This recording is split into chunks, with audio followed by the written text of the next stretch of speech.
Everybody always says that if you want to become fluent in a language, the best way to do that is to move to that country, live there, and immerse. But if that's true, why is it that there are always people who have lived in that country for years and can barely order food? And then there's also people who have just been sitting at home studying and they've become super fluent. What gives? Is it just raw talent? Is it skill? Those things matter somewhat, but I think there's clearly a bigger factor at play here. What is it?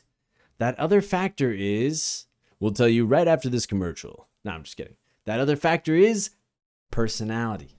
Did you just insult my personality? How dare you? You're a disgrace to the Japanese learning community. DJ, you should probably just listen to the end of the video. You know, keep that mouth bridled. And this is where it gets a teensy controversial. But it all boils down to 3 personality types. There's the go-getter, who's constantly taking every opportunity to learn with a reckless abandon. The wait-and-seer, a person who just waits for opportunities to fall in their lap. And then there's the defeatist, the person who doesn't really care how good or bad they are at language. Okay, which one's the best for learning language? I'm not going to tell you that yet. We got to evaluate first. We got to evaluate. And I think these personality types do apply for people learning at home versus people living abroad. But mostly I'm thinking of people who are just living abroad, okay? So let's take a look at the go-getters. From what I can tell, go-getters learn language the fastest. They're constantly and actively thinking about how they can get better at the language. More pain, more gain. They care about messing up, but not so much that it would stop them from making a new friend or going to an event or doing something that would help them get better at the language. They're always meeting someone new, walking into a random store, asking someone for directions or help, even when they don't need to. So go-getters are perfect in every way and are the only ones who can get fluent in language. You can't say that. That's personality elitism. DJ, I'm kidding. Can you not hear the sarcasm?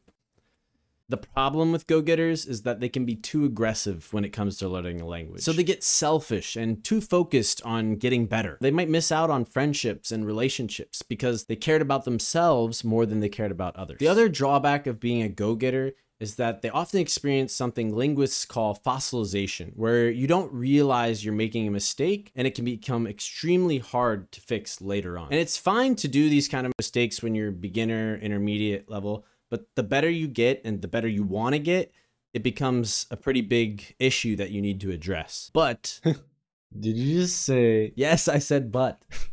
That is where wait-and-seers really shine. Simply put, wait-and-seers are shy.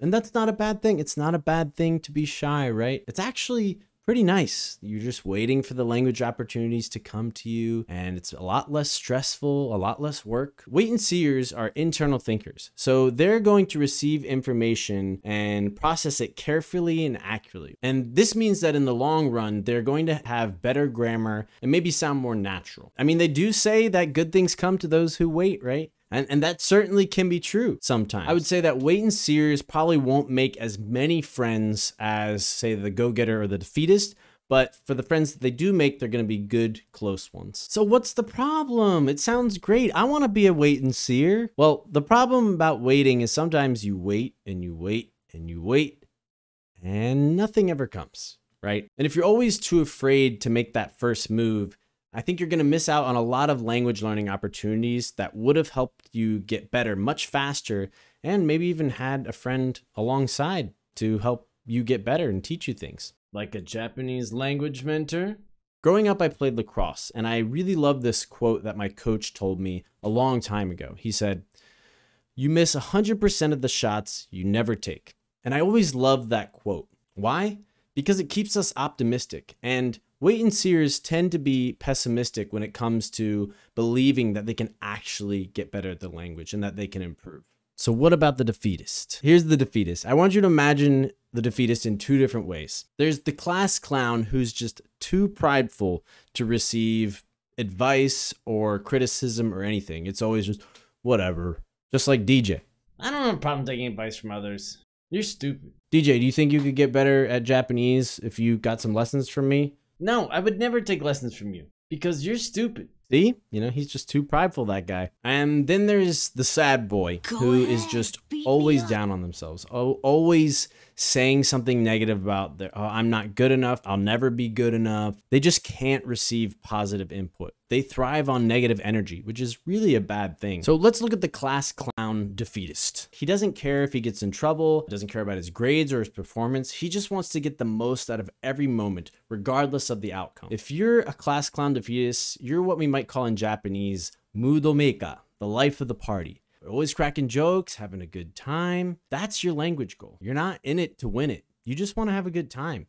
And that's fine. But without any specific goals, you're never going to have any specific direction. And therefore, you're not going to get very far. But you'll always be able to get by, survive, do the bare minimum for the situation. And then there's the sad boy defeatist. Honestly, this is the type of person I wish I could help the most. But it is so hard to get through their shell. Sad boy defeatists are always convinced that they're not good enough, that they suck, and no matter what they do, they just can't get better, even if they have some natural skill. The huge problem with defeatists is that you're just gonna end up using English. You're not gonna wanna try, because deep down inside of you, you know that you don't actually wanna learn the language, whether it's because of your pride or because of your fear of failing.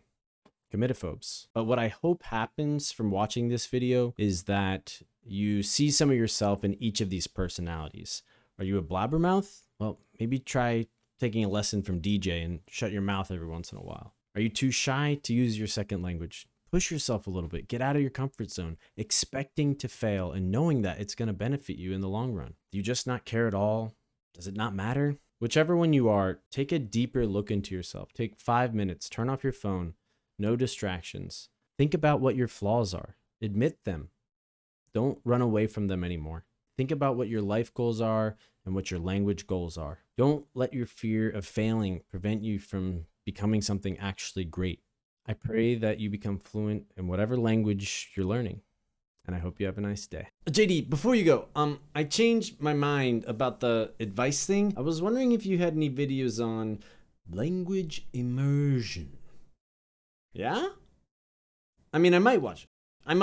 We'll see. I don't know.